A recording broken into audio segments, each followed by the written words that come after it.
এখন সময় নিজের আসল পরিচয় গড়ে তোলার।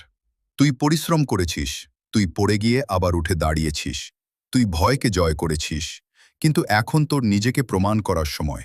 পৃথিবী তোকে তখনই চিনবে যখন তুই নিজেকে চিনবি। আত্মবিশ্বাস বাইরে থেকে আসে না, এটা ভেতর থেকে তৈরি হয়, প্রতিদিনের পরিশ্রমে, প্রতিটা ছোট জয়। তুই যত নিজের ওপর কাজ করবি তত তোর আত্মবিশ্বাস বাড়বে, আর একদিন তুই নিজেই নিজের শক্তি হয়ে উঠবি। মনে রাখিস, পৃথিবী তার কথাই শোনে যে নিজের ওপর বিশ্বাস রাখে।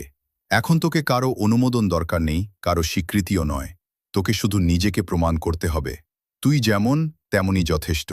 শুধু নিজেকে আরো ভালো করে গড়ে তুলতে থাক, প্রতিদিন, প্রতিটা মুহূর্তে। কারণ তোর পরিচয় তৈরি হবে তোর কাজ দিয়ে। তোর পরিশ্রম কথা বলবে, তোর সাফল্য কথা বলবে। আর একদিন তোর নামই হয়ে উঠবে তোর পরিচয়। তাই আজ থেকে নিজেকে ছোট ভাবিস না। নিজের ওপর বিশ্বাস রাখ, আর পৃথিবীকে দেখিয়ে দে তুই কে।